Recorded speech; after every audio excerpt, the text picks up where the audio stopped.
uma satisfação estar com vocês aqui. O nosso caro amigo tocou na questão do olho no olho. Vou aproveitar esse gancho para a gente lembrar o seguinte: nós vivemos num mundo multimídia, né? E não podemos esquecer que o ser humano é uma das principais mídias, um dos principais equipamentos de comunicação. E, às vezes, a gente acaba esquecendo disso. A gente delega muita, vamos dizer assim, uma idolatria muito forte à parte da tecnologia, e as relações humanas, a comunicação humana, acaba ficando por desejar. Isso é nítido. A gente, transitando pelas empresas, vê que o grande desafio, e eu diria que é o desafio da humanidade nos dias de hoje, é o desafio da convivência. Tecnicamente, a ciência nos trouxe possibilidades incalculáveis de melhoria, no desenvolvimento da qualidade, da excelência naquilo que se faz, mas a questão da convivência humana continua sendo o maior desafio de todos. Porque senão nós nos veremos brecados no nosso processo evolutivo. Quando eu digo evolutivo do ser e evolutivo dos resultados que nós possamos conseguir nas instituições por onde transitamos. Essa nossa abordagem ela tem um aspecto muito focado na questão humana, na questão daquele que é o autor de tudo aquilo que nós realizamos, que somos nós, nas nossas possibilidades, utilizando-nos das nossas competências. Mas nós precisamos entender que isso é um processo, é uma cadeia, né, de valores que precisam ser olhadas com cuidado. Ele tocou na questão da qualidade de vida. O termo qualidade de vida, nós tivemos a satisfação de o trazer para implantar como uma inovação nas organizações, isso aqui lá pelos idos na década de 90. Mas eu, de minha parte, eu hoje abandonei, eu não uso mais esse tema, esse título, pelo menos, porque a gente observa que muitas coisas foram sendo feitas sob o título de qualidade de vida nas empresas, apequenando o que seria a proposta inicial. Então, a nossa leitura ela vai ter um foco de abordagem muito voltada para a questão das qualidades humanas, da sua energia, da sua disposição para atuar na vida, mas isso tudo numa química, né, num metabolismo que inclui competências, que inclui a questão de resultados, de indicadores, porque senão ficaria um discurso meio idealista fora, menos do que idealista, na realidade, ficaria um discurso sonhador, fora da realidade prática das organizações. E eu vejo isso muito acontecendo, e por isso, muitas vezes, os projetos eles são vistos como alguma coisa menor, alguma coisa que não tem o apoio institucional que deveria ter, porque eles não têm a integração com a questão de resultados da organização e do negócio. Então, é preciso haver essa sinergia, né? É uma qualidade de vida, é um desenvolvimento dos potenciais humanos, mas, sobretudo, orientados para resultados. E esse vai ser mais ou menos o caminho que nós vamos trilhar com vocês. Quero agradecer a presença de todos aqui. A gente sabe as dificuldades no dia a dia corrido que a gente leva de estar participando das palestras e das possibilidades de integração direta. Então, portanto, eu fico muito feliz de tê-los aqui. Aqueles que quiserem chegar um pouco mais para frente, tem vagas à vontade, mas se preferirem também podem ficar confortáveis e sintam-se bastante à vontade.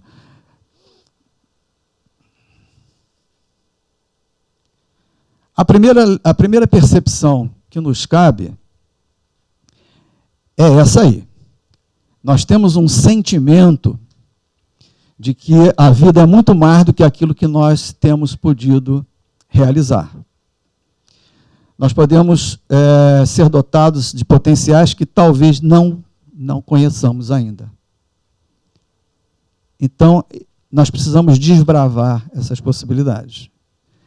Esse é o estímulo maior que nós temos tido, é uma busca permanente, constante, de encontrar caminhos que possam facilitar ao ser humano, a cada um de nós, que possamos utilizar plenamente aquilo de que dispomos para poder ter felicidade naquilo que fazemos e ter competência para realizar os resultados que precisamos realizar.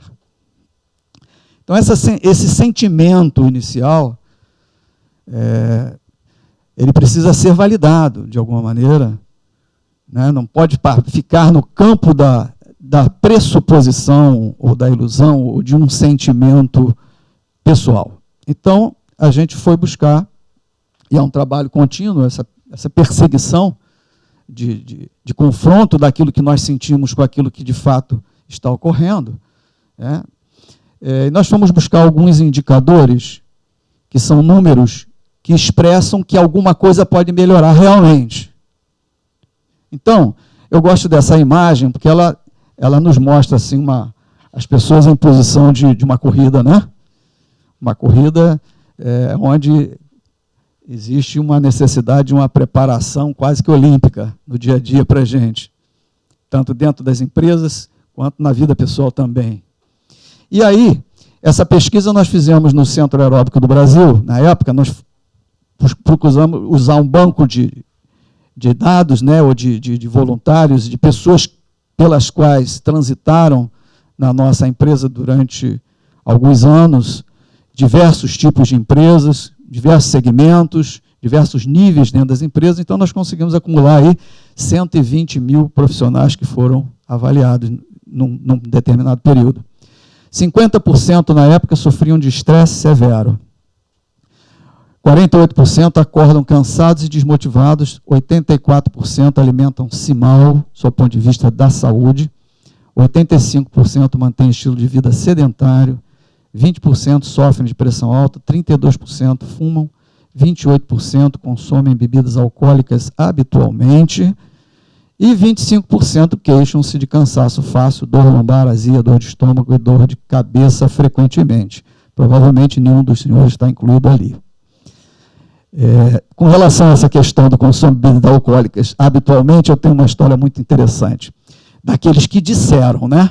E uma vez fui fazer um acompanhamento com os médicos que estavam fazendo a anamnese do grupo, que a gente fazia isso mediante um diagnóstico que era feito durante o exame periódico. A gente fazia um trabalho mais completo, buscar indicadores, procurando indicadores que pudessem dar uma leitura mais global das condições. E eu resolvi acompanhar um dos médicos numa ocasião, e a menina dizia, então, que no quesito bebida alcoólica, ela disse que bebia normal. Aí eu fiquei curioso, falei, mas o que é normal? Né? E ela disse assim, não, eu só bebo no final de semana. Né? Durante a semana eu não ponho uma gota de álcool na boca. Eu falei, sim, mas você começa a beber final de semana quando? Ela disse, bom, sexta-noite eu já começo a aquecer os motores. E sábado, domingo, aí a gente bebe um pouquinho mais. Eu falei, quanto é que é isso? Me conta aí, me dá um número. Ela dizia que bebia 2 caixas de cerveja. E ela estava certa, era normal, porque ela disse que no grupo dela era uma das que bebia até menos. Então, como em estatística normal é o mais frequente, no grupo em que ela estava, aquilo era normal, então ela estava certa dentro da leitura de normal, o que não significa dizer que fosse o ideal ou melhor para a saúde dela. Então, aí eu passei a orientar os médicos, na ocasião, sempre pergunta o que é normal. Beber normal é o quê? Fumar normal é o quê? Então, as pessoas, me alimentar normal é o quê? Então, aí a gente passou a ter uma mudança no cenário das nossas pesquisas, muito interessante. Tem alguns outros indicadores também. Então, aí a gente já começa a desconfiar que existe uma incoerência. Imagina essa postura de atletas nas organizações com um perfil que começa por ali. Qual é a competência que essas pessoas vão ter, sob o ponto de vista da vitalidade, da energia, que é onde tudo começa? Você pode ter um conhecimento extraordinário e não conseguir colocar em prática 10%, porque o seu ânimo, a sua disposição física, mental, psicológica, emocional, não te possibilita usar, às vezes, 10% do potencial que você tem. E fomos atrás de mais números. E aí encontramos isso aí, ó. 70% dos brasileiros estão em níveis de estresse elevado. Nós estamos no segundo lugar no mundo, como países mais estressados. Alguém se arrisca a dizer quem é o primeiro país mais estressado do mundo? Não. Não. Japão. Japão está em primeiro lugar. Japão está em primeiro lugar. E é interessante, curioso isso, né? Porque antigamente a leitura que a gente tinha do Japão, que as pessoas eram zen, todo mundo praticava, né? Meditação, uma tranquilidade tremenda e tal. Alto índice de suicídio, exatamente. Competitividade, muitas vezes por um vazio de significado, né? É você delegar ao exterior a corrida da busca, da conquista, da competitividade, a sua vida. E você cai num vazio existencial muito grande. Mas vamos lá. Síndrome do pânico. 4% da população mundial está sofrendo de síndrome do pânico e a tendência é aumentar. Depressão. São 340 milhões no mundo de depressivos. Responsável por 850 mil suicídios também anualmente. 17 milhões de depressivos são diagnosticados no Brasil. Uma das principais causas de incapacidade para trabalhar é a depressão. Alguém já ouviu falar na síndrome de burnout, que é o esgotamento emocional incapacitante? É interessante essa nova percepção do estado depressivo, né? E mais surpreendente ainda é a gente identificar que 30% dos profissionais brasileiros estão com esta síndrome. Desses 30%, e aí é que é mais dramático, eu estou fazendo uma leitura meio dramática, mas daqui a pouco começa a melhorar, porque tem solução, tem saída, né?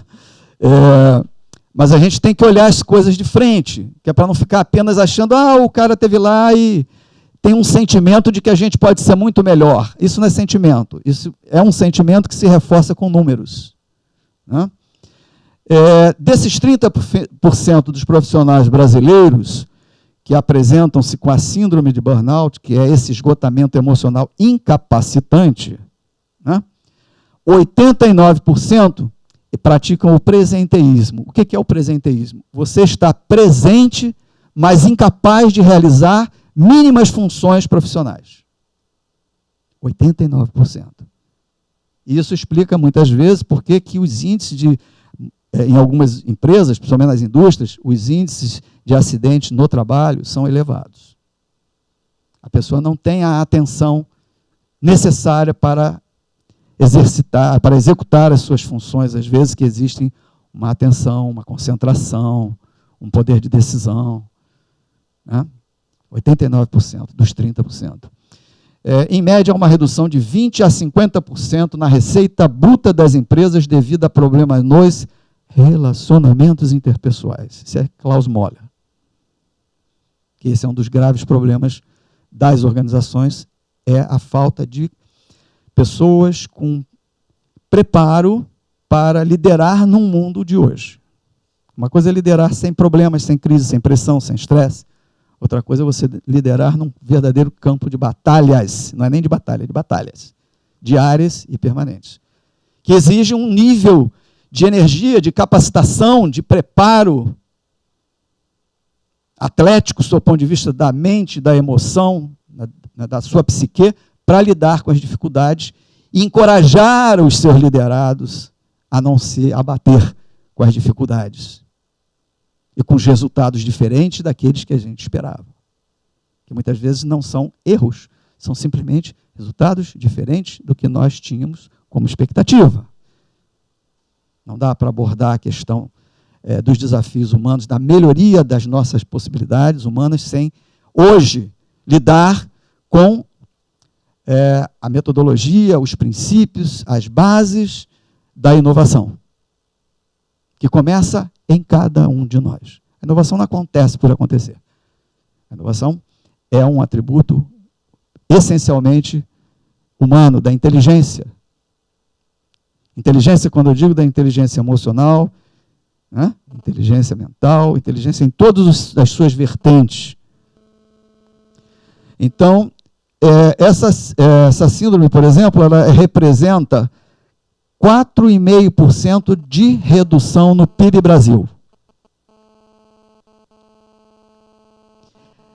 Se eu parasse aí, já dava para a gente chegar à conclusão de que as empresas precisam tomar uma medida, ter uma atenção muito especial a esses números, se quiser realmente ter um aproveitamento máximo ou melhorado dos potenciais disponíveis na sua organização.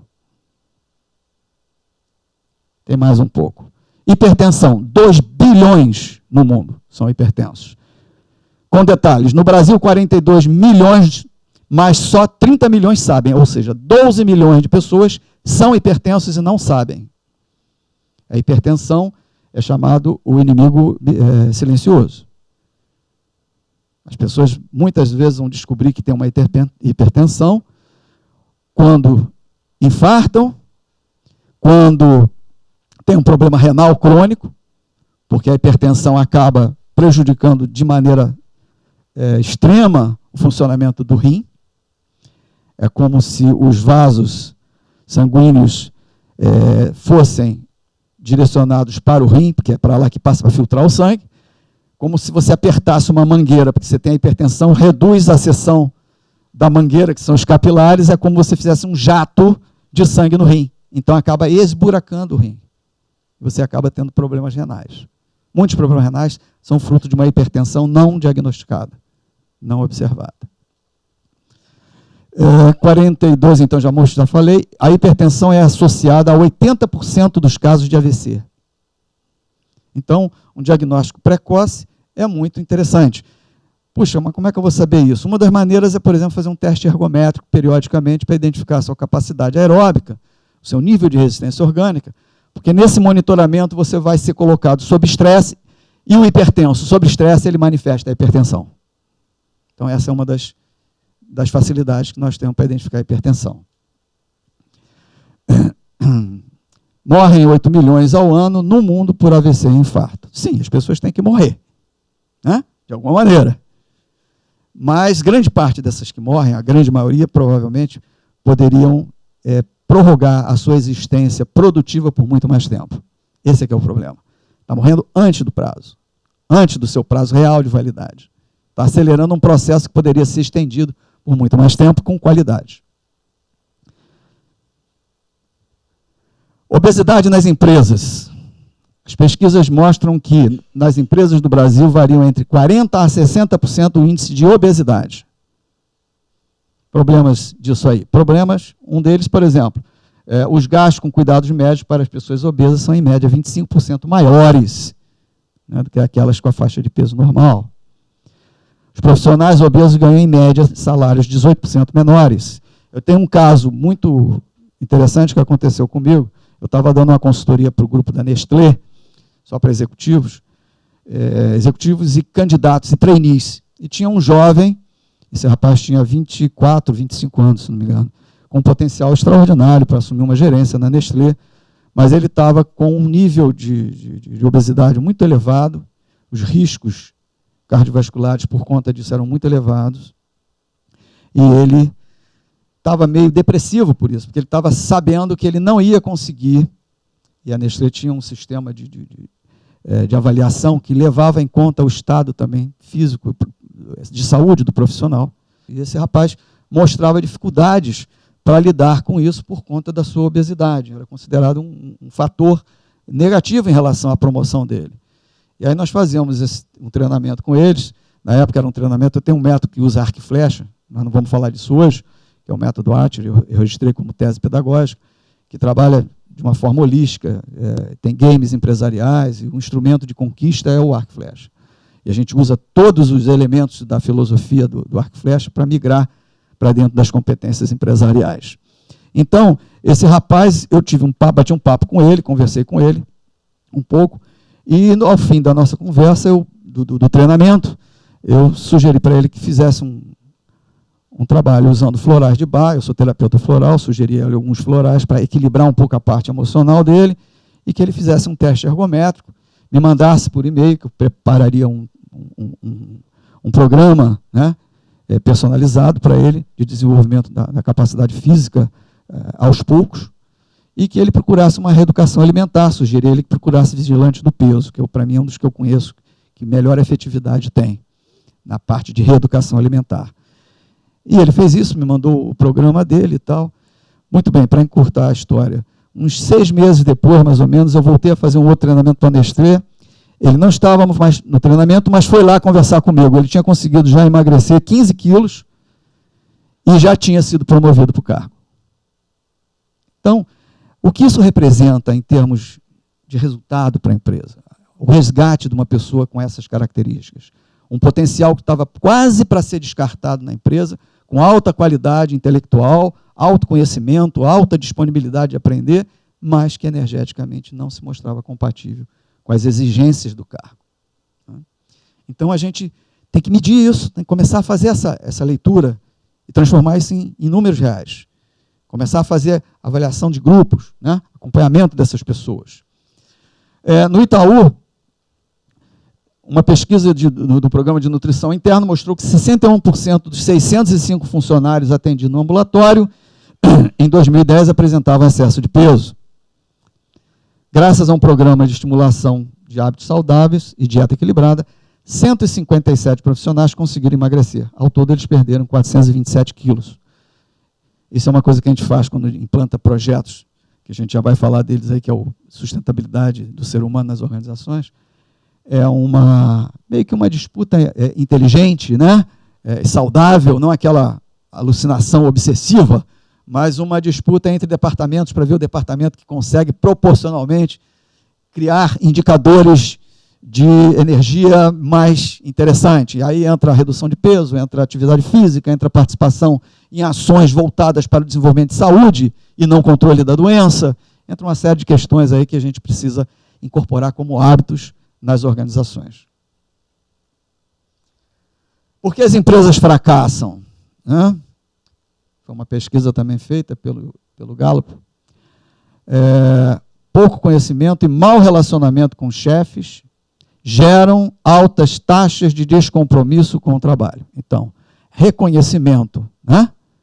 Reconhecimento, estar capacitado como líder a reconhecer aquilo que os profissionais fazem. E o mau relacionamento é um dos grandes fatores, voltamos à questão da convivência, né? As dificuldades no relacionamento. 1.012 pessoas em 11 regiões, isso representando 78% dos funcionários, não estão engajados no trabalho devido a gerenciamento ineficiente de pessoas. Problemas de liderança. Não só de liderança, que eu estou falando do líder, eu estou falando porque a liderança é um processo de mão dupla. Você tem que dar capacitação às pessoas para saberem também contribuir com o líder. Não é só do líder para as pessoas, é das pessoas para com o líder. Esse é o processo de liderança, não é mão única, é um processo de mão dupla. Às vezes, eu identifico as empresas treinando, ou as pessoas capacitando, colocando em cursos de liderança, mas não tem a contrapartida dos profissionais. Então, o profissional que está sendo preparado para ser líder, ele chega com entusiasmo, mas encontra um grupo também desqualificado para receber uma liderança efetiva e eficaz. E aí não adianta ele distribuir responsabilidade, não adianta ele fazer uma liderança moderna, né? Não adianta querer implementar a gestão por competências, por projetos, uma série de inovações que tem no mercado, se as pessoas que vão interagir com ele não estiverem também preparadas para entender os benefícios de uma liderança inovadora. As pessoas querem o líder paternalista, querem o líder numa visão cartesiana de trabalho, toma lá da cá. Então é preciso que haja um movimento sinérgico dos dois lados. 8 em cada 10 trabalhadores não estão compromissados com as metas da empresa. Fizeram uma pesquisa nos Estados Unidos e identificaram que 7 semanas por ano, né, os executivos se dedicam a resolver problemas de conflitos interpessoais. Eu acho que isso é bem mais. na minha leitura, mas eles identificaram 7 semanas por ano. Quer dizer, é uma perda de tempo buscando uma intermediação de coisas que poderiam não acontecer se houvesse um trabalho de convivência mais bem estruturado, estrategicamente pensado como uma meta institucional de resultados. Doenças e acidentes de trabalho têm custo anual de 50,8 bilhões, ou seja, 1,8 do PIB, são dados do Ministério da Previdência Social, referente a 2009. Tá?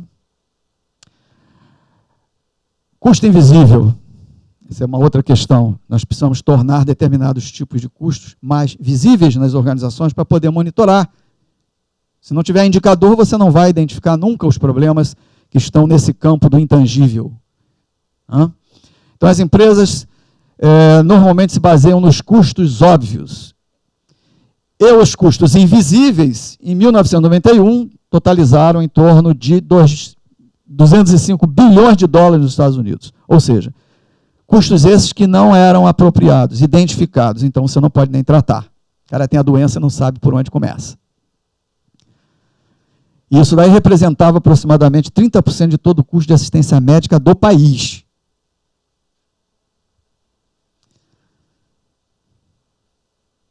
Eu vou pular ali para baixo já. O Instituto Nacional de Saúde Mental descobriu que entre 80% e 90% dos indivíduos, estou aqui, desculpe. Aqui, 80% e 90% dos indivíduos que sofrem de algum tipo de depressão podem ser tratados com sucesso. Isso daí é extremamente significativo. Porque essa miopia das organizações com relação à depressão, as pessoas têm medo até de dizer que têm depressão porque podem ser demitidas, ao invés de ser tratadas. Então, o que acontece? As pessoas não explicitam as suas dificuldades, a organização, por outro lado, se faz de cega em relação a isso, e você fica com uma população de 80% a 90% que poderiam ter um tratamento absolutamente efetivo, transitando em dispensas por problemas de saúde, em visitas médicas, internações, exames desnecessários, o custo médico sobe assustadoramente. Porque a depressão ela promove sintomas que se confundem com situações que sejam orgânicas, de fato, físicas, e que na realidade são processos que vão acontecendo por um distúrbio das questões psíquicas. Então você não cura a causa. Aí você vai do problema de azia, o cara te manda para o gastro. Aí o gastro te dá um antiácido, você não tem nada, faz endoscopia, não tem nada. Aí manda o cara, não, vamos consultar um outro especialista, manda para outro especialista, você vai de um para o outro, de outro para um, e vai transitando sem resolver o problema, porque não é físico, é psicológico. É a depressão e que com o tempo vai se tornar físico, muitas vezes dramaticamente físico. Com doenças que aí você já tem que tratar os dois lados, psiquiátrico e físico. Por isso a síndrome de burnout ela é tão invasiva, porque as pessoas estão tendo as dificuldades, têm medo, não estão acostumados a lidar com isso, tem pavor quando alguém diz que você tem que procurar um psiquiatra, porque acha que psiquiatra só trata de maluco, um grande equívoco cultural, né? E a empresa não tem uma leitura e não facilita os caminhos para que as pessoas, e não cuida das pessoas como deveria, para que elas possam ter uma convivência extremamente prazerosa, mesmo diante das dificuldades. Então esse é um mal crônico que a gente sofre. Né? Muitas vezes as empresas também têm um outro aspecto aqui embaixo, elas contemplam os funcionários com uma cobertura de saúde maior do que a requerida por lei. Então é uma cegueira danosa. Eu não quero ver nada não, mas aumenta aí para o cara poder ir mais para o médico. Aumenta vamos dizer assim, o nível do plano para ele poder consultar mais médicos, mais hospitais. Não é isso que a gente quer. O que a empresa devia olhar é como é que eu resolvo o problema na causa. Como é que eu crio um tipo de ambiente de trabalho que seja produtor de uma satisfação plena nas relações. É esse o problema principal. Como é que ajuda as pessoas a serem aquilo que elas têm de melhor para ser no seu desempenho pessoal e profissional? É esse o caminho. E aí não vai gastar com tanta bobagem, né? E reverte esse custo, esse investimento, que aí é custo, reverte para uma aplicação em investimentos humanos na organização. E aí vem aquela proposta que a gente tem para fazer para as organizações, que nós criamos a sigla de PSH, que a gente chama de Projeto de Sustentabilidade do Ser Humano, mas que, em verdade, é um processo, né? É um processo que se desdobra na realização, na identificação de um projeto, né? Esse projeto é a consequência de um processo, e esse projeto ele vai sendo melhorado como processo, com métodos técnicos, com acompanhamentos específicos, que vão dando os resultados, e trabalhando naquela capacitação humana que está ali em estado latente, que não é aplicada porque não se trabalha com as ferramentas e com os recursos que são aqueles que vão conduzir aos resultados desejados.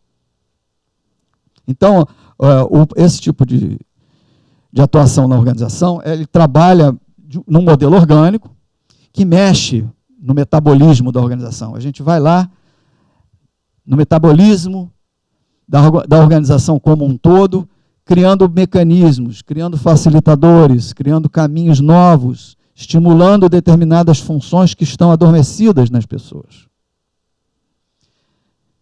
E nós precisamos aí entender, já que nós estamos falando de energia, estamos falando de força humana, estamos falando de uma grandeza que, no nosso entender, é uma grandeza vetorial, que tem intensidade, tem direção, tem sentido, né? Então, nós vamos fazer uma leitura vetorial disso aí, até para começar a trabalhar numa visão numérica, numa visão de indicadores. Então, essa leitura vetorial facilita a gente a trazer mais para o nosso campo palpável, né? Principalmente aqueles que têm uma maneira mais matemática de pensar. Então, eu estou trazendo do abstrato para o concreto. Então, o PSH é uma resultante de forças propulsoras. A ideia do projeto é isso, que ele se constitua numa resultante de inúmeras forças propulsoras do resultado melhorado na organização.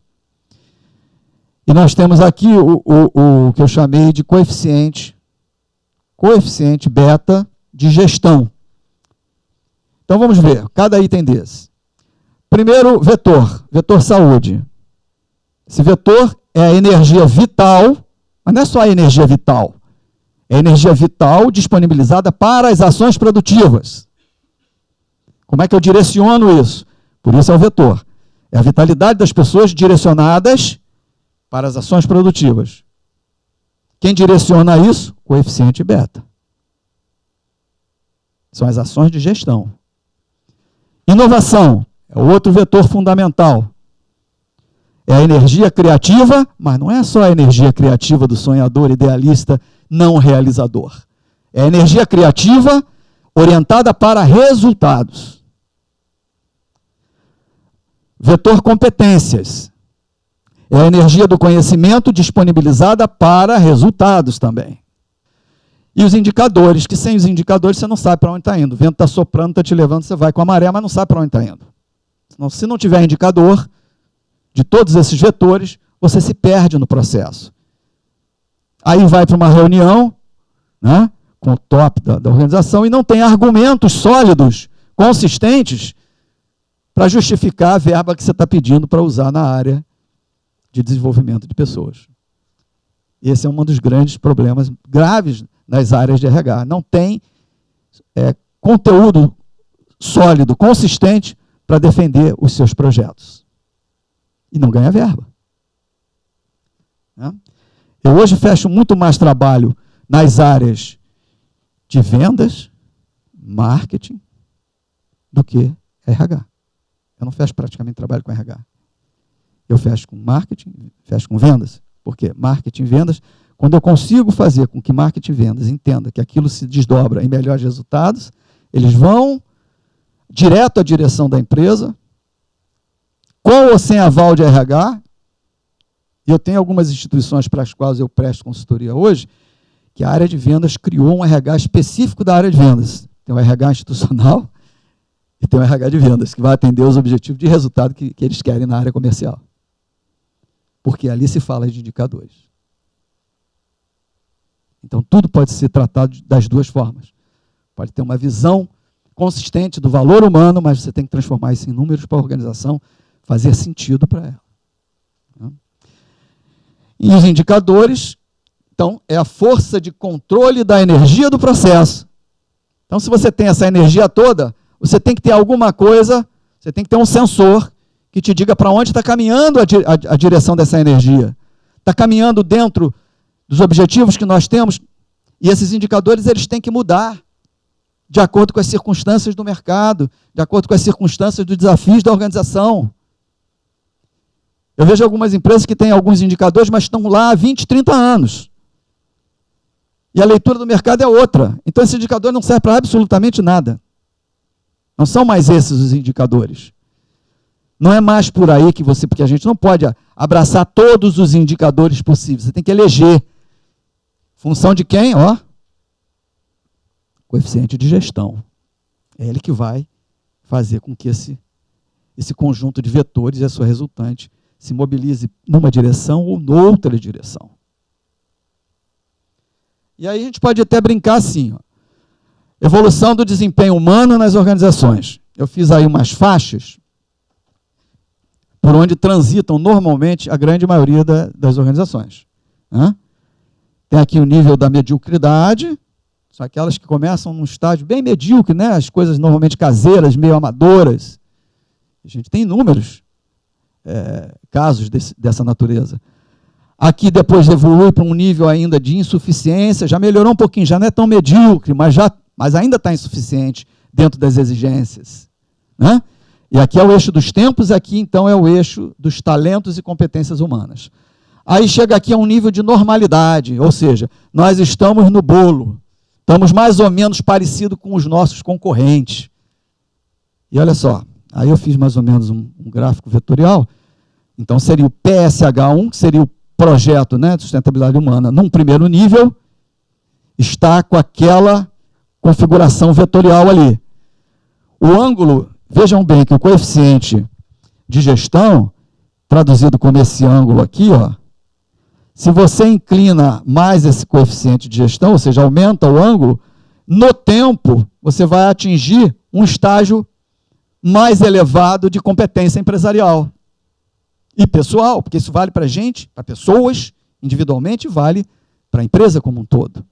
Então, esse coeficiente de gestão é fundamental, porque ele pode, um ângulo pequeno, ele vai te manter dentro, quer dizer, a gestão moderada nas suas ações inovadoras, na sua desburocratização na maneira de tratar a administração, a gestão da organização, ela pode passar um longo tempo para chegar, né? Por exemplo, para levar um tempo enorme para chegar aqui. Então, o vetor seria assim, com um beta bem modesto. Aí você muda o seu estilo de gestão do PSH.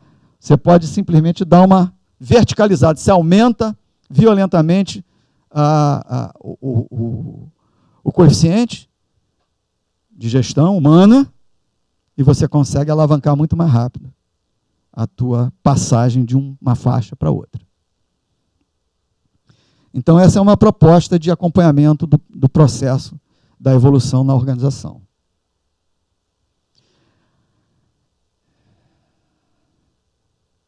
Esse aí é o modelo evolutivo da qualidade na saúde humana.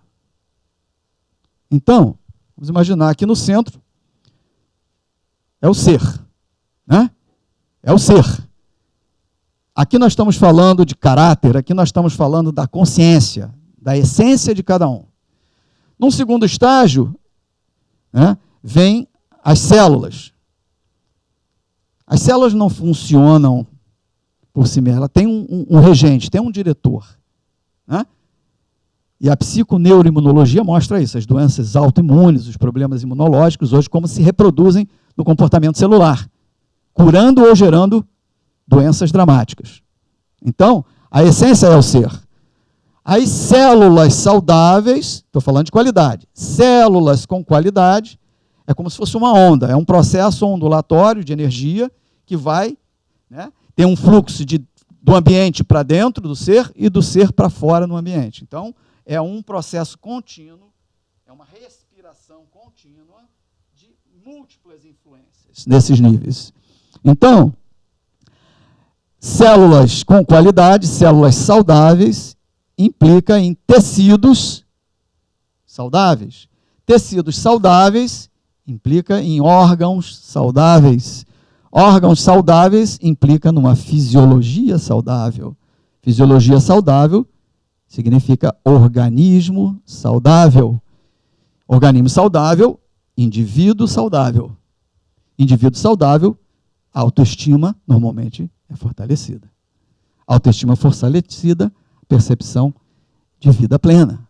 Minha vida está fluindo. A minha saúde flui. Tenho vontade de viver, tenho energia, tenho disposição. Você maximiza os potenciais da saúde no seu organismo. E aí você dá aquele salto quântico, que eu chamo de ser renovado. Você atingiu um padrão de plenitude na sua qualidade de vida, da sua saúde. Você não vai parar ali. Você está sempre querendo identificar como é que eu vou, quais são os aspectos que eu ainda não abordei, que eu ainda não melhorei, que eu posso melhorar ainda mais. Essa autopercepção. Por isso é fundamental hoje em dia você fazer trabalhos, eu estou falando, porque isso faz parte do conceito do PSH, numa visão holística. Fazer trabalhos que facilitem a pessoa ao autoconhecimento, ao autodesenvolvimento, à autopercepção. Porque é dali que começa tudo. No corpo e na organização. Porque a organização funciona exatamente dessa maneira. Eu faço algumas vezes brincadeiras com os grupos, nos workshops, em que eu coloco uma série de nomes, como esses daí, por exemplo, persona, grupos, cultura, processos, resultados, e peço para eles construírem a dinâmica da qualidade. E, invariavelmente, as pessoas iniciam como sendo a base da estrutura da qualidade, ou cultura ou processos. Equívoco. Um grande equívoco, que vem trazendo grandes prejuízos. Você vai rever processo, e vai rever processo, e vai rever processo, e não vai chegar a lugar nenhum. Ou melhor, vai chegar a um resultado medíocre. Eu vivenciei isso, eu fiz parte do grupo que desenvolveu a qualidade na Shell, e nós apanhamos durante um ano, tentando trabalhar em melhoria de qualidade em cima de processo. Enquanto a gente não mudou para uma visão mais globalizada, uma visão mais multidisciplinar e interdisciplinar, aproveitando todos os níveis da organização, não houve resultado decente no nosso processo. Então, a partir daí, nós começamos a perceber que nós tínhamos que pegar o cara que, por exemplo, tinha um dos trabalhos, foi chamado Caixa Única. Esse trabalho foi prêmio no Instituto Juran de Qualidade Internacional, como sendo o melhor programa de qualidade. O outro foi o reblend, que é o reprocessamento de óleo na Shell. O reblend na Shell era altíssimo, era da ordem de 20%, ou seja, 20% do que era produzido na ocasião era rejeitado, como refúgio, por mau processamento. Então, perdia-se 20% da produção. Tinha que voltar para o sistema para recompor, para refazer. Não passava na qualidade lá no final. A qualidade que só olha no final, ao invés de olhar no processo, durante. Então, na hora que você trabalhou, usando os potenciais humanos de maneira, com uma visão mais voltada para os potenciais, sem elitismo, sem preconceito, pegou aquele cara lá que mal conseguia falar e trouxe ele para a reunião, junto com o diretor da área técnica, com o coordenador, com o gestor do laboratório, e vamos ouvir com ânimo disposto, sem hierarquia ali dentro, de igual para igual. Vamos ouvir o que essa pessoa que mede o tanque todo dia tem a dizer sobre a visão dele do porquê que esse óleo precisa ser reprocessado. Depois que esse trabalho foi feito, foi estabelecido que a gente ia buscar uma redução para 10% de reblend, cair 50% vamos dizer assim, da produção, da má qualidade, da não conformidade na fabricação do óleo. Trabalhamos forte em cima disso e tal, e chegamos, pasmem, chegamos a 2% de reblend. Então, são experiências que a gente vai vendo que, se você não trabalhar com foco no potencial humano, nas pessoas, identificar o que as pessoas em todos os níveis, qual é a sabedoria que existe em qualquer pessoa da organização, dentro da sua maneira de entender o processo, dentro da sua experiência, que por mais humilde que seja, tem uma inteligência, tem uma dedicação, com um olhar especial naquilo que ela faz. Então, aí a gente entende o seguinte: a qualidade nas organizações, ela funciona também partindo do ser. Então, se você não trabalha a qualidade do ser, se você não trabalha, aí eu estou falando da ética, eu estou falando de valores, eu estou falando de caráter, eu estou falando de autoconhecimento, eu estou falando de percepção, sensibilidade. Quando você fala em inteligência de mercado, essa inteligência de mercado está no potencial da pessoa ter uma capacidade de discernimento ampliada, de fazer uma leitura com uma percepção em comum. Por isso existem poucas pessoas com essa qualidade. Eu tenho uma amiga que trabalhou na Copene durante muito tempo, e hoje ela trabalhou na parte ela fazia o catálogo de química fina. Ela hoje é uma consultora internacional, ela tem uma percepção de mercado extraordinária. Ela acompanha o movimento político, social, né, no mundo inteiro, e ela é chamada, ela vai aos Estados Unidos para dar palestras dizendo qual é a direção que ela aponta de consumo dos produtos de química fina. É uma leitura cartesiana, baseada em alguns indicadores, mas é uma leitura muito voltada para a intuição bem desenvolvida no segmento da química, que é uma inteligência que existe à nossa disposição e a gente não trabalha. Como é que você trabalha isso? Técnicas meditativas. Por isso, muitas empresas, já há muitos anos, nos Estados Unidos, vêm promovendo a meditação transcendental como técnica de alta competência profissional. A PSH se propõe a trabalhar com isso. Então, do ser, nós passamos para o indivíduo. Então, um ser com qualidade produzirá uma persona, né, a individualização, a formatação de uma individualidade com qualidades. Pessoas com qualidade juntas formam os grupos com qualidade, as equipes nas organizações. Equipes com qualidade, o que é a cultura, se não uma maneira consistente de pensar e fazer coisas que são validadas pelo grupo? Isso é a cultura? Então você não impõe cultura, você não implanta cultura. Eu ouço muito falar assim, não, nós temos que implantar uma cultura. Ninguém implanta cultura.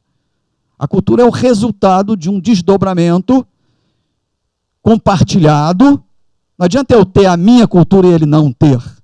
Ela só vai se estabelecer como cultura a partir do momento que um grupo grande valide aquilo como cultura. Por que que no Brasil, qual é a cultura do brasileiro no que diz respeito a esporte, por exemplo? Culturalmente, qual é o principal esporte no Brasil? Futebol. Agora, adiantava eu gostar de futebol e dizer, não, vamos, a partir de hoje, o governo vai implantar, a partir de hoje, o esporte mais importante do Brasil passa a ser futebol. Eu vejo muitas empresas querem implantar a cultura assim. Então, a cultura é a transpiração de um metabolismo psíquico validado por um grupo. Estabeleceu-se uma cultura de qualidade, naturalmente, sem esforço. Os processos da organização ganham qualidade. Porque processos é a maneira das pessoas fazerem as coisas dentro da organização. Se os processos têm qualidade, os resultados, naturalmente, adquirirão qualidade. Se os resultados têm qualidade, nós podemos pressupor que a instituição atingiu um nível de qualidade. Por que pressupor? Isso só vai ser verdade se o cliente validar. Né? Satisfação plena. Quando eu digo satisfação plena, eu estou falando de cliente externo, estou falando de cliente interno, eu estou falando da cadeia produtiva. Fornecedor, fornecedores, clientes e essas relações. Então, aí você diz, não, realmente nós temos qualidade. Não é presunção da instituição, e muitas instituições acabam falindo, quebrando, porque elas se colocam num patamar, né, muito aquelas principalmente que durante muito tempo tiveram algum tipo de monopólio, se colocam num patamar de presunção, de prepotência, de arrogância, que dizem, não, ninguém é melhor do que nós, então vamos descansar. Entra na zona de conforto e quebra. Né? Porque muitas vezes o cliente começa a ficar insatisfeito e, normalmente, as pesquisas mostram, e a experiência também, que o cliente insatisfeito não diz que está insatisfeito na grande maioria das vezes, ele troca de fornecedor. Vai embora, te larga, você não sabe bem porquê, mas ele te dá até uma desculpa. Mas ele prefere não se aborrecer, não se desgastar. Entendeu? Então é muito importante manter esse processo, essa relação da cadeia produtiva sempre ativa, sempre dinâmica, sempre interagindo, sempre procurar estimular uma cultura de relações, mais uma vez está aí a convivência, de convivência transparente, de convivência de lealdade, de convivência de humildade, de aceitar quando vem uma crítica. E aí tem uma aberração que eu ouço muito falar, principalmente na área de vendas, mas isso daí pode se estender a todas as áreas da organização, é dizer assim, o cliente tem sempre razão. Me desculpem aqueles que participam desse pensamento, mas eu acho uma das maiores besteiras que eu já ouvi na minha vida. A gente tem que mudar apenas uma coisinha aí nessa história, que é o seguinte, eu costumo dizer assim, vamos fazer uma troca só desse entendimento? O cliente tem sempre as suas razões. É muito diferente de dizer que o cliente tem sempre razão. Ele tem sempre as razões dele. Vamos tentar entender as razões dele, porque pode não ser a realidade. Porque uma relação de qualidade e de confiança é um processo de mão dupla. Não é o cliente tem sempre razão e eu vou fazer aquilo que o cliente quer porque ele tem sempre razão. Não é isso. Senão vai todo mundo para o buraco junto. Agora, o cliente tem sempre as suas razões. Mesmo que elas sejam absolutamente desprezíveis, ou mesmo que sejam absolutamente lunáticas, por desinformação, por arrogância, ou porque ele acreditou um dia, porque disseram para ele que o cliente tem sempre razão, então ele vai tirar proveito disso. Né? Então, procurar descobrir quais são as razões do cliente. Tem justificativa? Fazem sentido? Como é que eu posso trazer esse cliente para que ele entenda que as razões que ele está apresentando não se justificam, para que o processo adquira qualidade para ele e para nós? Que não há relação de qualidade que não seja biunívoca. Não é uma relação de mão única. Hã? Então, no momento em que existe essa percepção de satisfação plena, a autoestima de todos fica fortalecida. A percepção fica renovada e ampliada, e a gente estabelece o ser inovado, e começa a nova onda de sucessivas melhorias. E esse é o conceito da melhoria contínua, que tem que ser olhado sobre esse aspecto. Começa no indivíduo, ou melhor, antes do indivíduo, começa na essência, na consciência abstrata, porque o indivíduo já é uma consciência formatada pelo modelo. A persona já é uma formatação de comunicação de um consciente abstrato. E aí nós vamos para o que eu chamei de pirâmide da excelência humana. Alguns desses andares os senhores já conhecem, porque estão em quase todos os livros de administração. Mas eu inventei uns outros aí, e justifico. Se a gente considera que o ser é a base de tudo, a principal qualidade do ser consciente, que se auto-percebe como alguém com uma certa individualidade, com potenciais, com fraquezas, né? Com qualidades muitas vezes ainda intangíveis, que só na convivência você vai descobrir que tem. Então, é a percepção, é a sensibilidade, é a atenção. Então, no nosso projeto, no PSH, a gente trabalha níveis de percepção. Você ampliar os potenciais da mente e das emoções para você perceber sinais do ambiente, sinais numa reunião, na validação de uma proposta, numa argumentação que te conduza a melhores resultados. Então, trabalhar percepção. Trabalha-se muito com a dinâmica das técnicas meditativas, né? E outras técnicas também, para aumento de percepção. Hoje tem as ginásticas neuróbicas, uma série de instrumentos para isso. Inspiração é o significado. E a gente observa que as pessoas, principalmente, a grande dificuldade da maioria das lideranças é não ter um significado que seja validado pelas pessoas para fazer o que fazem. Então, a razão de você fazer, de você agir na vida da maneira como você está agindo, tem que ter um significado que seja de importância para você. É preciso encontrar urgentemente esse significado. Eu outro dia vi um vídeo sobre um trabalho que um dos parceiros nossos faz junto às empresas, na questão da nutrição, e eles estavam fazendo um apanhado, uma pesquisa com crianças, e perguntando para uma menininha o que ela queria de mais importante para a vida dela. E uma menina de uns 4, 5 anos respondeu assim, fazer sentido. Ou seja, ela queria que a vida dela fizesse sentido.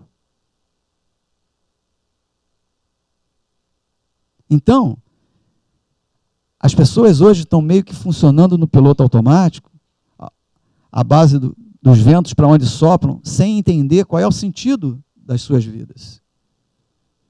Esse é o significado. Essa é a única força que consegue mobilizar as suas forças para que você enfrente tantos desafios quanto a nossa sociedade exige de nós, como pessoas e como profissionais nas organizações. Então, e quando você está numa instituição, você tem que encontrar um significado comum que faça sentido para todos que estão naquele barco. Cabe às lideranças estimular as pessoas para conseguir enxergar esse significado. Daí, a gente precisa trabalhar de uma maneira menos banalizada, como vem sendo tratado, a questão das missões das organizações. Eu fiz, algum tempo atrás, uma reunião com diretores de organizações bastante, vamos dizer assim, visíveis e importantes na nossa sociedade, no nosso mercado. E eu comecei fazendo uma pesquisa com eles, em que eles deviam, cada um deles, responder, primeiro, qual era a missão da empresa. Depois, quais eram os valores praticados, que eles achavam que eram os valores mais importantes da empresa. E, em terceiro lugar, para eles me descreverem, fazer a descrição desses valores. Porque se você for olhar, às vezes um valor é igual, mas a descrição daquele valor é diferente pelas pessoas. Se você pegar o valor descrição, o valor lealdade, né? Na instituição que você trabalha, ou o valor lealdade no seu lar, ou o valor lealdade numa organização religiosa, seja o que for, e pegar o valor lealdade no Comando Vermelho, o valor vai estar lá presente. Agora, a descrição, eu garanto que é diferente.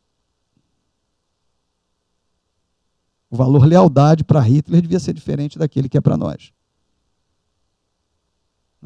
Então, eu fiz essas 3 perguntas e pedi para o grupo preencher o relatório. Fiquei assustado, porque as respostas não batiam em absoluto. Cada um via a missão da organização de maneira diferente. E curioso, tinha lá a declaração de missão. Estava na parede. Eu não quero nem dizer que aquela fosse a melhor. Mas, apesar de estar na parede, ninguém validava aquela e ninguém tinha uma mesma visão de missão da organização. Entre eles, diretores, as lideranças máximas da organização. Quando você vai para valores, então, alguns batiam, mas na descrição destoavam.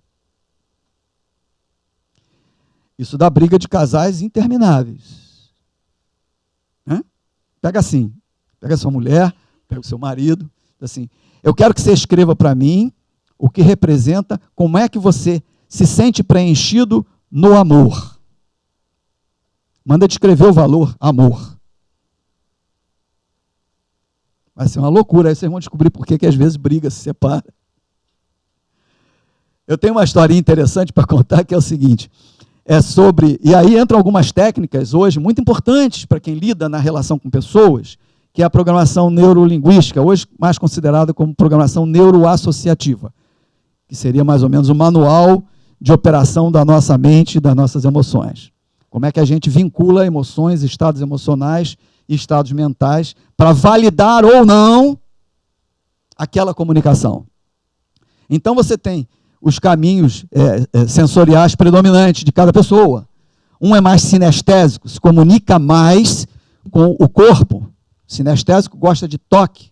Você tem que abraçar, tem que apertar a pessoa, né? Tem que sentir sensorialmente a comunicação do que você queira comunicar. Tem as pessoas que são mais auditivas, elas validam mais, assimilam mais o conhecimento, a informação, ou seja lá o que for, a comunicação, pelo que escutam. E tem as pessoas visuais. Todos nós temos os 3, mas tem predominâncias que são muito acirradas.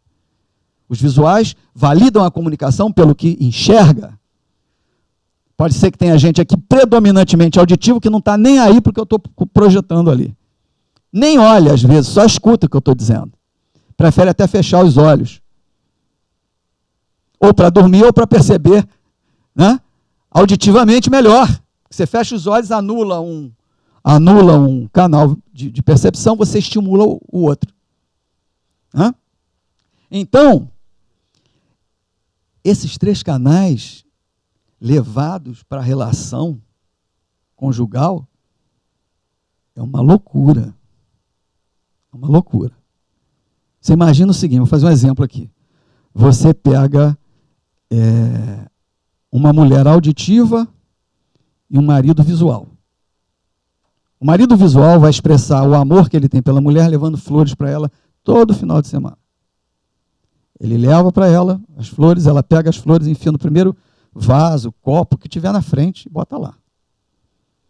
Aí um belo dia os 2 discutem muito. Aí a mulher diz assim, você não me ama mais. O cara enlouquece. Como não te amo mais?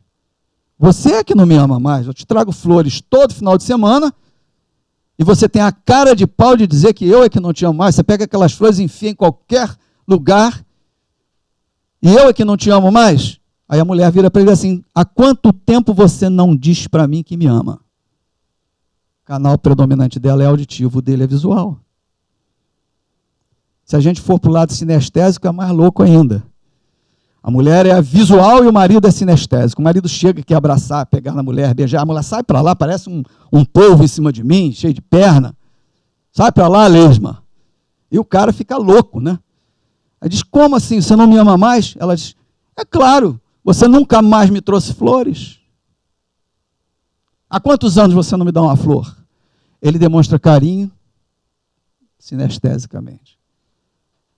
E ela só decodifica carinho, amor, visualmente. Tem que ter o símbolo visual.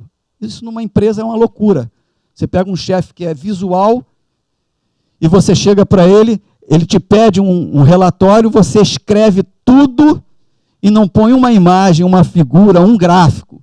Esse cara vai pegar, vai olhar assim, tá, ok, não gostei muito. Refaz isso aí para mim. O cara nem lê. Então, são caminhos que precisam ser usados como técnica para melhorar as relações e melhorar o desempenho das organizações. Então, onde é que eu estava?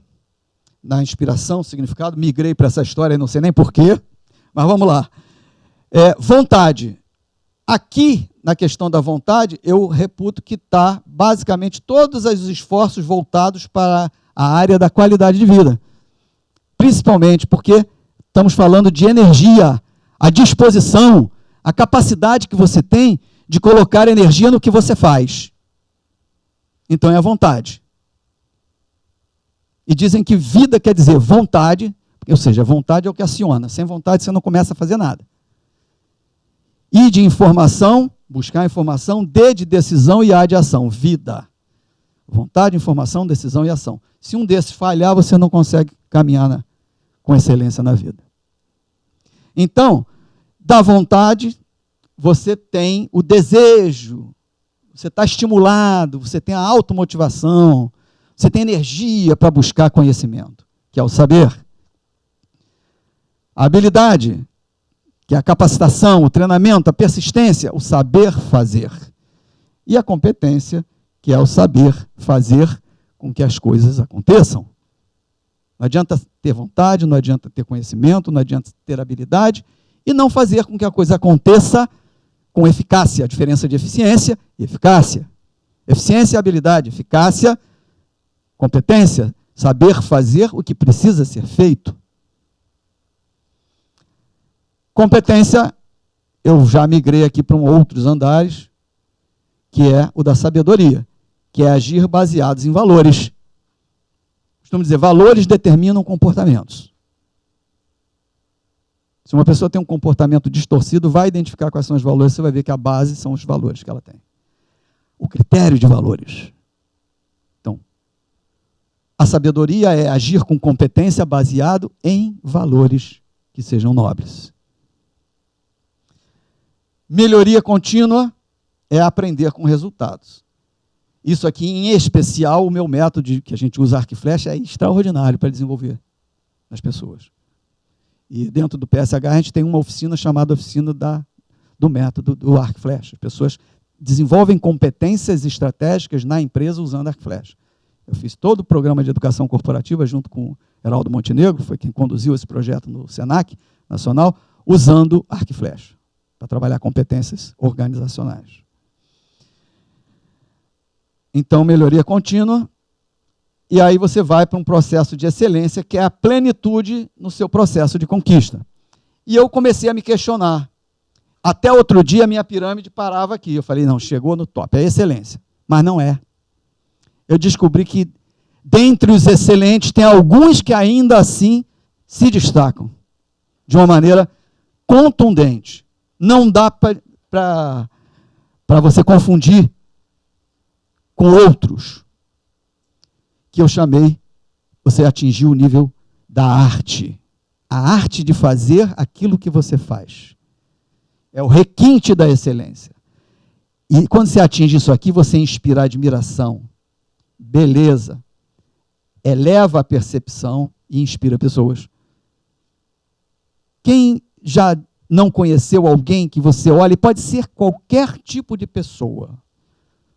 Quem já não parou para olhar um cara, por exemplo, no ônibus vendendo, ou no metrô, vendendo alguma coisa com uma capacidade extraordinária de argumentação? Eu chamo o cara, já tive até caso de pegar o telefone do cara. Eu queria fazer um workshop no Senac usando todos esses caras. Aliás, tem um aí que agora virou moda, né? É considerado o maior palestrante do mundo. É o tal do David, que é camelô. Vocês já viram? Teu vizinho? Fantástico, né, aquilo ali. O cara tem ele é diferenciado.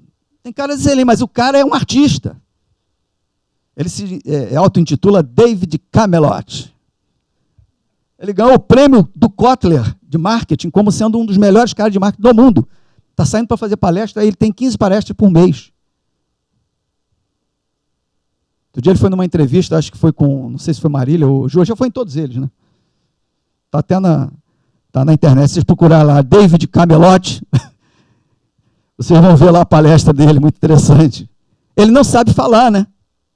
Não sabe quase falar, ele erra muito, mas o cara tem uma genialidade, ele tem uma arte, está sendo contratado por empresas para identificar onde o processo de marketing está falhando na empresa.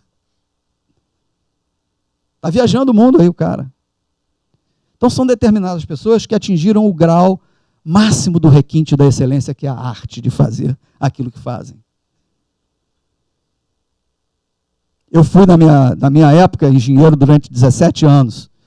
E eu tive um mestre de oficinas no Porto do Rio de Janeiro, que mal sabia escrever o nome dele. Esse cara fazia conta de cabeça, esse cara era chamado para fazer dimensionamento de hélice para embarcação por engenheiros navais. O cara fazia de cabeça. Quando você entra num ábaco para calcular hélices grandes, quem conhece engenharia, você tem um ábaco, é mais fácil. Você pega os indicadores e vai lá. Hélice pequeno é uma loucura. O cara não tem isso. Pelo menos não tinha, não sei se agora tem, mas não tinha. Esses caras iam procurar lá o meu amigo Mistura para fazer o cálculo para eles. Trabalhava com elétrica, máquinas operatrizes, mecânica, marcenaria, todos de maneira brilhante. O cara era um especialista autodidata. Mal sabia escrever o nome. Era um artista. Eu tive a chance de trabalhar com ele 6 anos. Depois ele sofreu um acidente e faleceu. Ele foi meu mestre. Quando saí do Porto, eu levei ele para trabalhar comigo. E ele faleceu. Esse cara, muito pouco tempo antes de morrer, ele foi em minha casa e me chamou e falou: Sérgio, eu tenho uma novidade para você fantástica. Mas eu não vou ter nem tempo de te mostrar. Só vou te dizer, eu fiz uma modificação no meu carro, que ele está trabalhando com 70% de água e 30% de gasolina. Me mostrou lá, cheio de bujão, de mangueira, não sei o que lá. Falou assim, estou saindo daqui agora. Ele adorava viajar por tudo quanto era canto, parecia um cigano. Quando eu voltar, eu passo aqui para te explicar como é que eu faço isso. Eu fiquei doido, né? Aí foi embora. 1 semana, 2 semanas, 3 semanas, não voltou. Entrei em contato com um amigo meu, que era engenheiro naval, um dos que procurava ele para saber como calcular o hélice pequeno para embarcação. Falou ele, o Mistura, ele sofreu um acidente na estrada de caminhão e morreu na hora. Fiquei sem saber da história do carro. Funcionava com 70% de água. Esse cara era um gênio, um artista e uma pessoa humana extraordinária. Quer dizer, por trás da genialidade técnica dele, tinha a genialidade humana em comum. Muito bem. Agora vamos para o modus operandi do nosso PSH. Como é que ele funciona dentro da organização? Como é que a gente monta isso dentro da organização? Tem um núcleo gestor, formado pelas lideranças, que é dali que partem as diretrizes globais. Tá? A gente senta com a consultoria, né? Senta com a empresa, e a gente mais ou menos estabelece, a partir de um processo, que eu vou mostrar mais adiante, as diretrizes globais prioritárias para a gente trabalhar. A partir daí, monta-se o núcleo de desenvolvimento e capacitação. Todas as pessoas que vão ser multiplicadoras desse método dentro da organização passam por um treinamento, uma capacitação contínua que parte dessas disciplinas. A primeira oficina é a da capacitação fundamental, para que todos tenham um alinhamento na filosofia desse projeto. Para entender o alcance, para entender os fatores multidisciplinares e interdisciplinares do projeto. Depois, temos a oficina de otimização. O que essa otimização trata? Essa oficina trata de passar técnicas, por exemplo, para conduzir uma reunião. Porque eu vejo uma dispersão de energia muito grande nas organizações. As reuniões, elas são mais de confronto, de conflito, do que uma reunião que seja conciliadora de ideias e potenciais. Então, existe uma grande diferença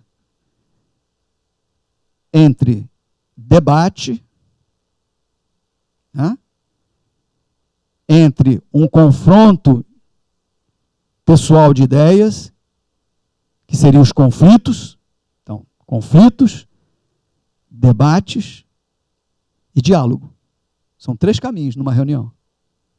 A ideia é que você, numa reunião empresarial, politicamente você acaba usando normalmente o conflito, né, ou o debate. São defesas de ideias que se contrapõem. Numa organização, você usa muito o debate com uma proposta de se transformar em diálogo, que é aquela coisa mais amena que vai levar um aproveitamento inteligente das ideias de todos. É o diálogo. Então, uma das oficinas é trabalhar um conceito de reuniões à base do diálogo, não do conflito e não do debate.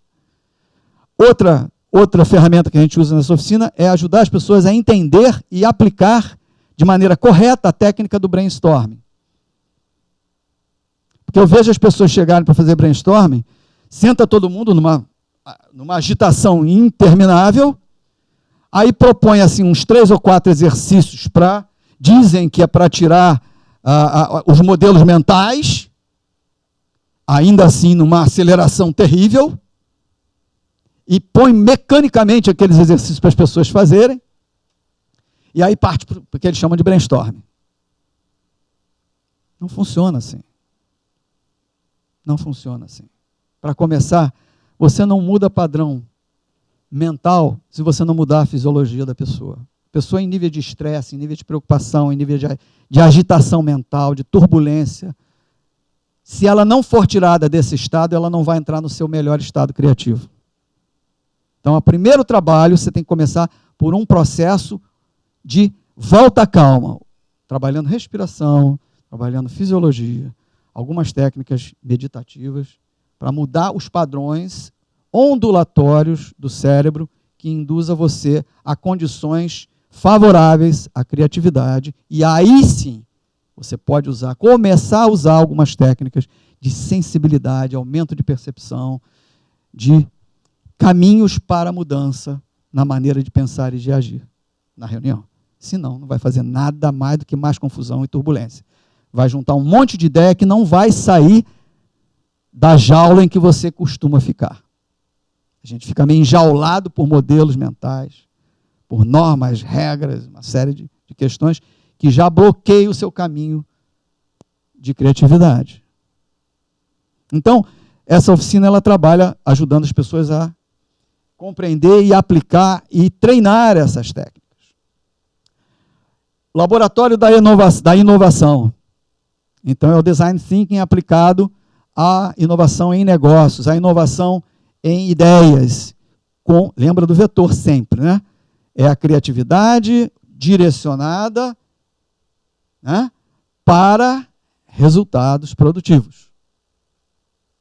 Então, a oficina é o laboratório do Design Thinking, que é uma coisa permanente no nosso método, no nosso PSH.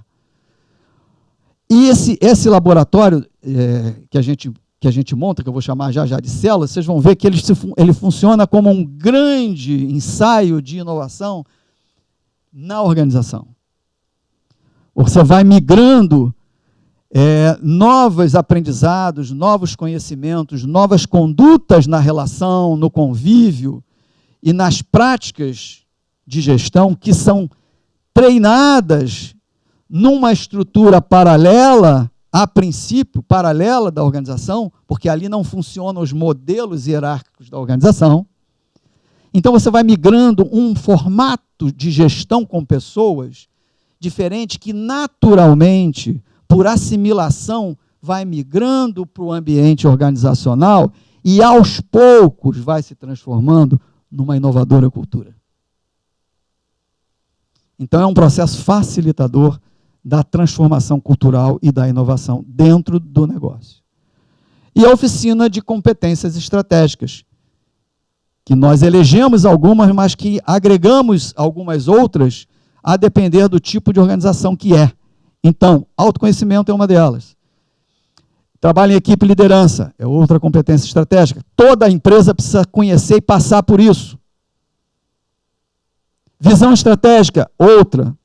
Visão estratégica e planejamento é outra competência fundamental para qualquer pessoa. Uma das coisas que é um diferencial visível, lá no vizinho, como é seu nome? Da Arlete, né, o David Camelot, um dos diferenciais que ele demonstra visíveis é o pensamento estratégico. É um camelô que tinha uma banca de bala, de doces e bala na cidade, que resolveu pensar estrategicamente e se planejar e inovar. Esse é o diferencial dele. Muito bem, e aí então nós vamos, as outras são comunicação, orientação para resultados e clientes. Então, essas são as competências estratégicas básicas que todas as pessoas que vão trabalhar nessas células terão que se capacitar antes, para poder estar alinhado com a filosofia do projeto.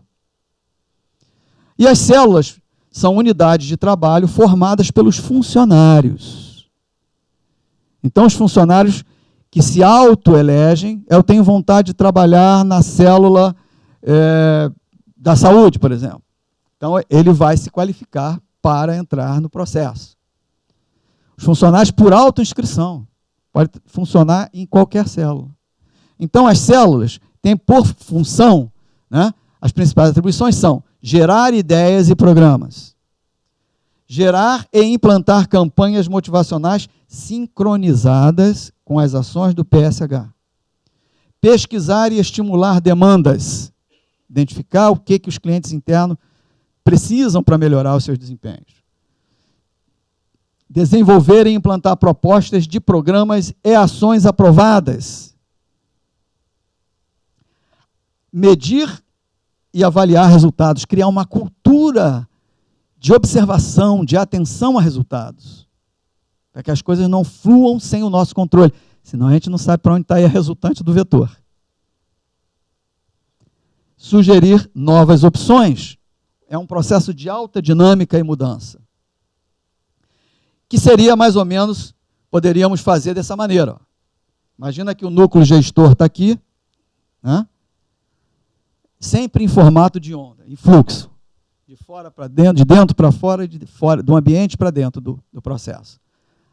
Toda a natureza funciona assim, o nosso corpo todo funciona assim, em trocas dinâmicas. E a organização, como um organismo vivo, tem que funcionar também. Nós somos as células. Os departamentos são os órgãos. Então, não há como funcionar diferente de uma maneira eficaz.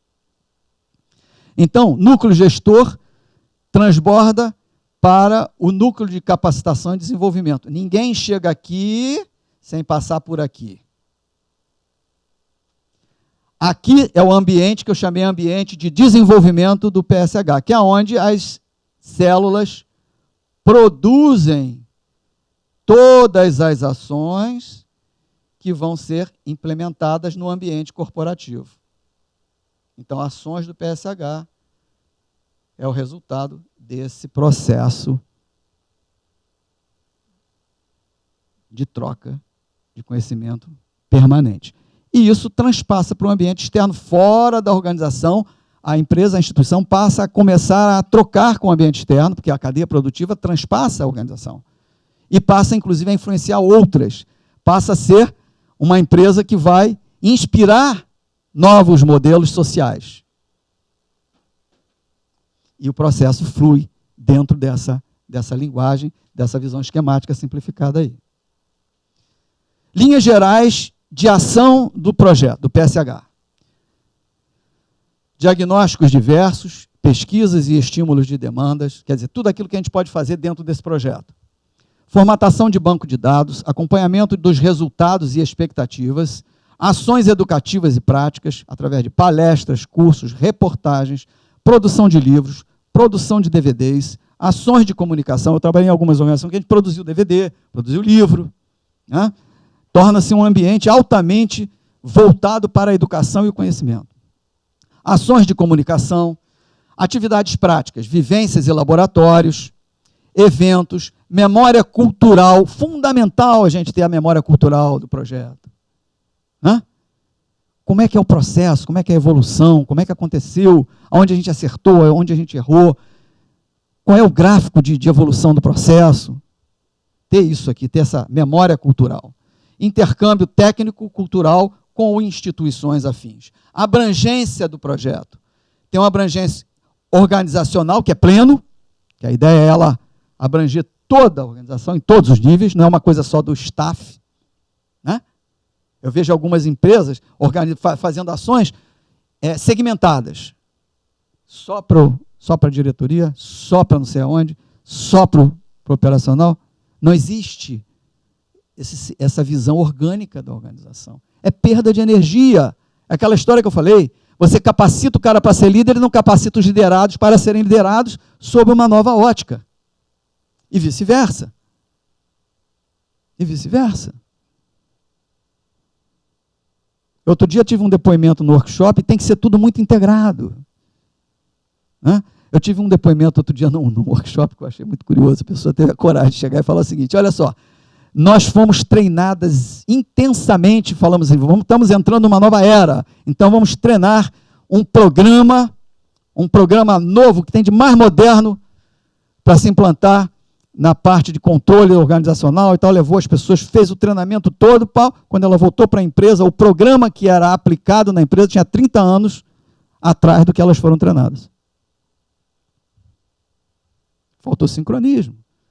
O RH, área de treinamento, identificou uma tendência de mercado, treinou as pessoas e aquele dia a dia delas ia continuar, porque não havia nem previsão de mudar o equipamento, nem previsão de comprar o novo programa. O que gera isso? Enorme frustração. Não existe uma coerência institucional, muitas vezes. Então, o programa ele tem a abrangência organizacional, é plena, e familiar também. Isso gera um resultado extraordinário, restrito, com ações de suporte a projetos especiais. Você pode trazer as mulheres dos funcionários, os maridos, os cônjuges, você pode trazer os filhos. Se você vai trabalhar um conceito para melhorar a questão da nutrição, por exemplo, se você não envolve a família, o cara come bem enquanto está almoçando na empresa. Quando volta para casa é uma miséria. E não precisa gastar dinheiro para comer bem. Pelo contrário, muitas vezes você reduz. Nós tivemos um exemplo do Banco Nacional, que nós implantamos aquele projeto que eu comentei, primeiro do Brasil em qualidade de vida, na época a gente chamava de qualidade de vida. E esse programa, ele trouxe uma economia de R$1 milhão por ano no programa de alimentação do Nacional. As pessoas passaram a comer melhor, sob o ponto de vista da saúde, e o banco passou a ganhar R$1 milhão a mais para gastar em outras coisas. Isso saiu, na época, saiu publicado em jornal e tudo. E nós estávamos lá e acompanhamos isso. Simplesmente com algumas mudanças e propostas nutricionais diferenciadas. Então, é uma questão de reeducação. E tem muitas ações que se pode fazer dentro de um processo desse para valorizar e para ensinar mesmo, cozinha experimental. Tem uma série de ações. Eu vou colocar algumas aqui, que eu botei só para dar ideia. Célula da saúde, por exemplo, né? Exemplificando algumas células. Algumas oficinas. Oficina da mente. A gente pode ter cursos de PNL, ginástica neuróbica, oficina do arco e flecha, etc. Oficina para controle do estresse, programas de meditação, relaxamento corporal, educação corporal. Oficina de controle emocional, desenvolvimento da autoestima, autoconfiança, programas para desinibição. Muitas pessoas são inibidas, têm dificuldade de fazer apresentação. Grupos de mútua ajuda para redução de peso, tabagismo, álcool, drogas, em geral, estados depressivos crônicos, níveis elevados de risco cardiovascular, dentre outros. Oficina da consciência e saúde corporal, ginástica laboral, orientação para caminhada e exercícios aeróbicos, desenvolvimento da consciência corporal com alongamentos, exercício bioenergético, yoga. Isso não é só fazer, é educar para que as pessoas assimilem novos hábitos para continuar fazendo em casa. O cara saiu da empresa, não tem problema. Ele tomou um banho de novas possibilidades para aumentar o seu desempenho, para anular aqueles números que eu mostrei lá na frente, que é a base de tudo.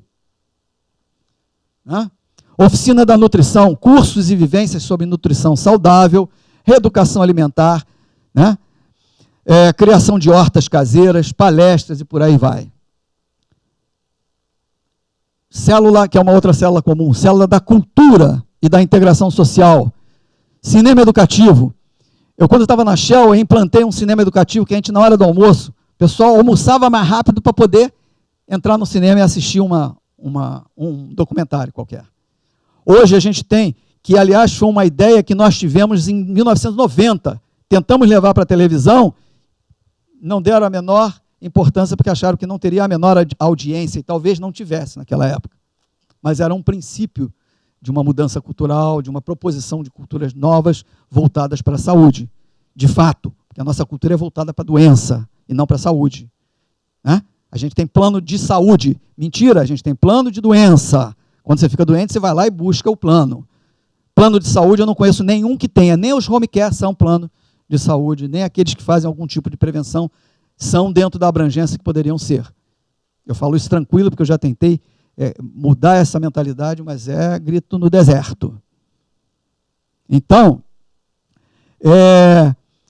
o que acontece? Você trabalha numa visão de formatação de ideias que hoje talvez essas sementes possam ser realmente aproveitadas e brotadas. Então, esse programa, por exemplo, Bem-Estar, fantástico programa da Rede Globo. Pouquíssimas pessoas devem ver o Bem-Estar.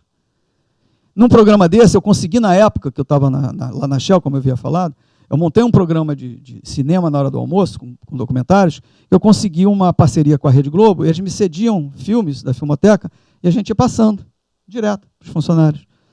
Não acredito que haja dificuldade, conseguiu todos os bem-estar para colocar nas organizações, nas empresas, como educação para hábitos saudáveis. O material está aí, gente. O material está aí. Pega isso no horário, mais ou menos, do almoço, meia hora, 15 minutinhos que a pessoa assista, com a ilustração que tem, com a qualidade dos profissionais que estão indo no programa, vai dar um banho de orientação. Está cheio de material, é só procurar. Né? Organização da memória cultural, organização do clube do DVD, programa de talentos da casa. Eu fiz isso no Senac, consegui no lançamento do projeto que a gente fez lá para o Senac, que acabou não, por uma questão mais política, não tendo a continuidade que poderia ter tido, mas de qualquer maneira foi um primeiro início, uma primeira semente. Eles até hoje estão com o projeto andando dentro das possibilidades, mas no meu idealismo eu acho que a coisa podia estar muito mais adiante, mas de qualquer maneira foi muito interessante. A gente teve uma experiência seguinte: nós pegamos um dia no lançamento do programa, nessa parte cultural, reunimos todas as pessoas que tinham algum tipo de talento artístico. Então, poesia, grafitagem,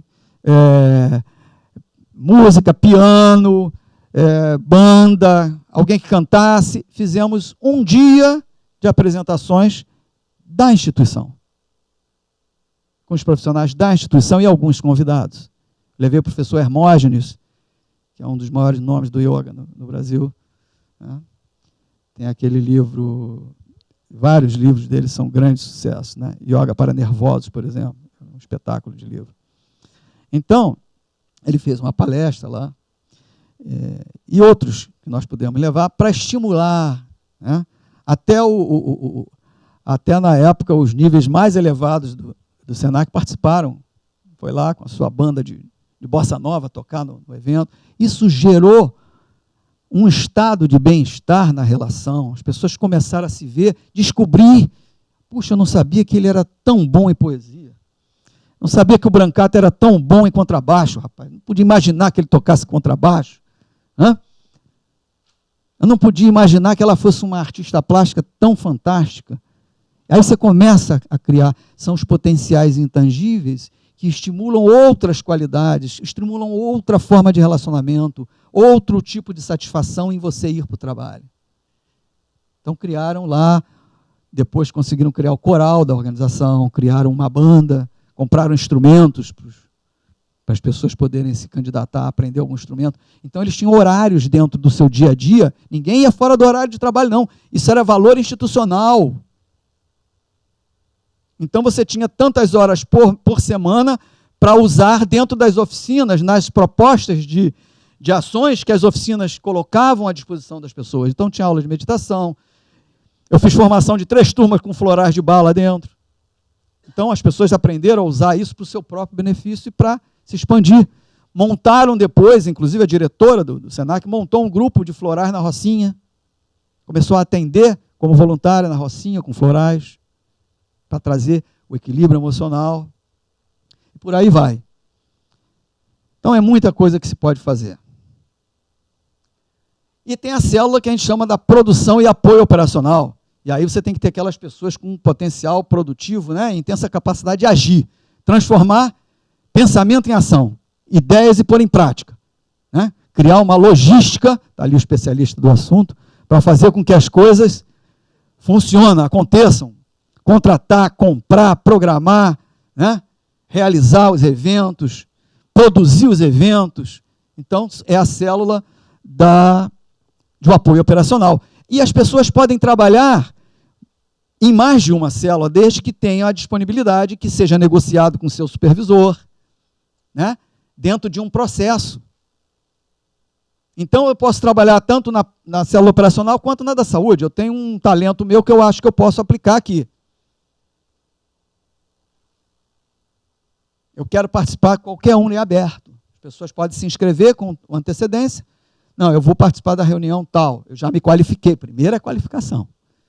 Porque todo o fundo é educativo. Você tem que educar para que você possa ter o potencial direcionado para o resultante vetorial que a organização quer.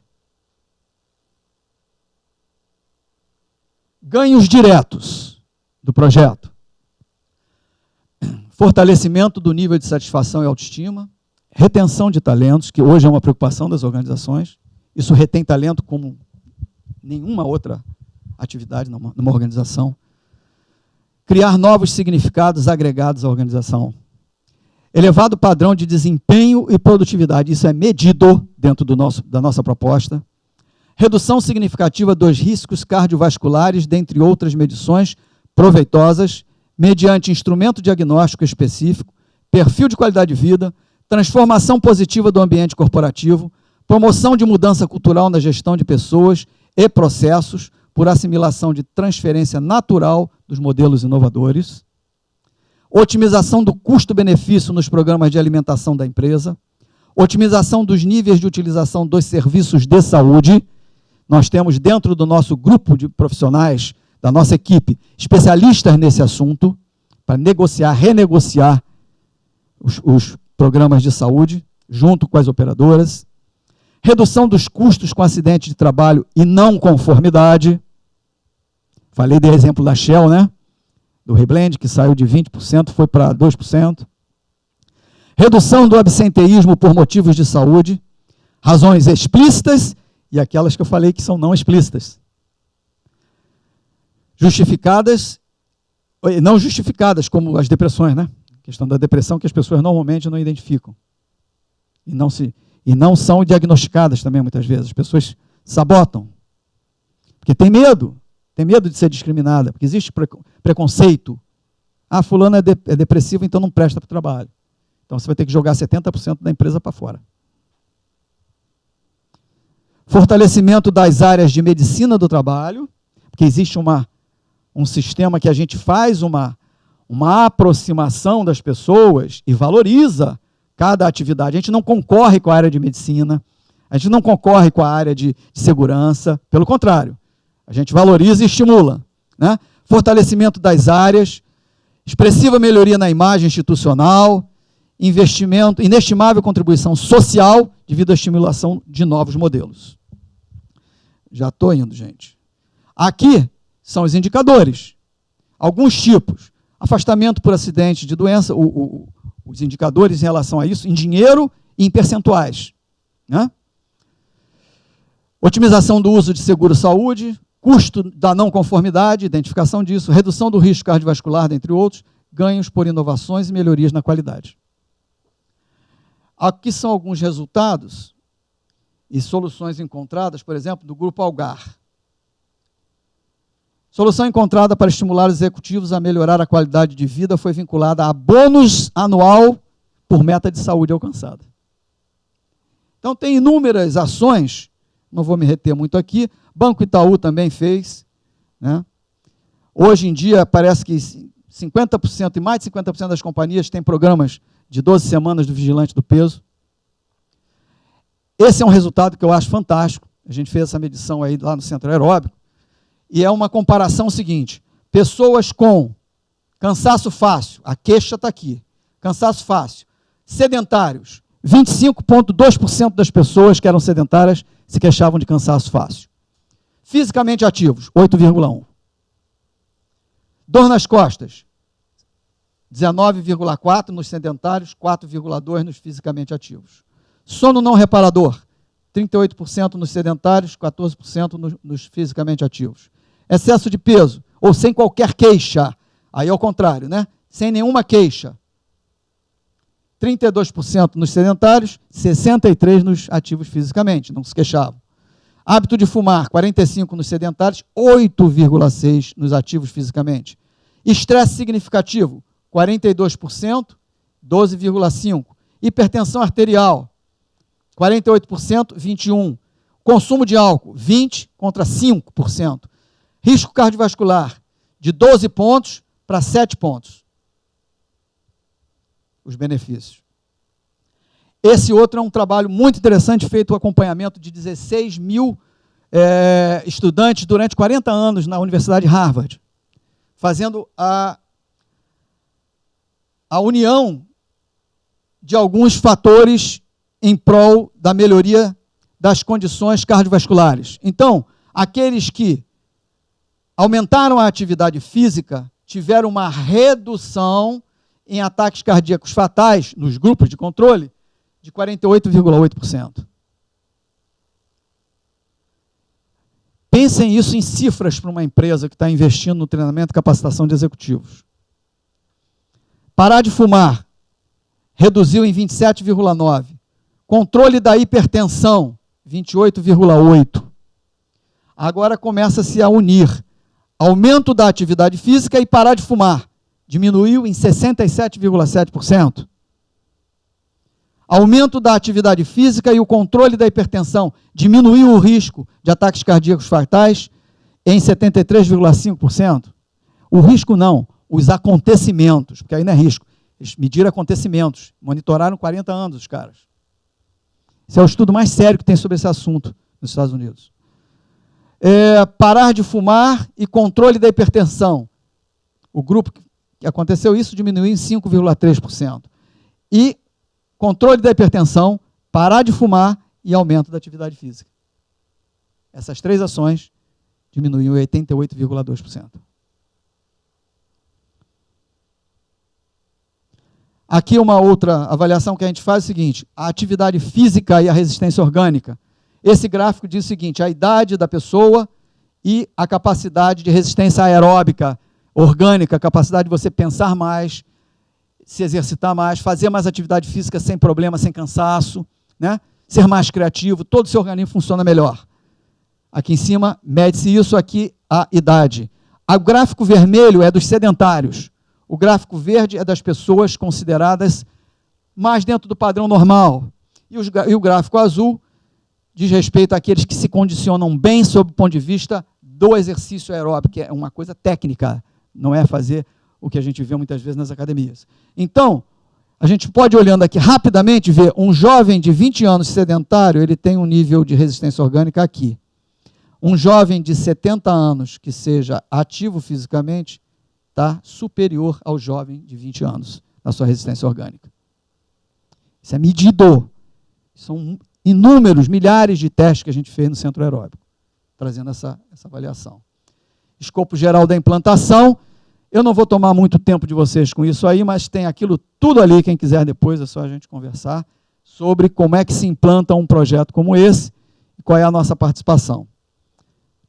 Isso aí, querendo lembrar sempre isso, juntos podemos muito mais.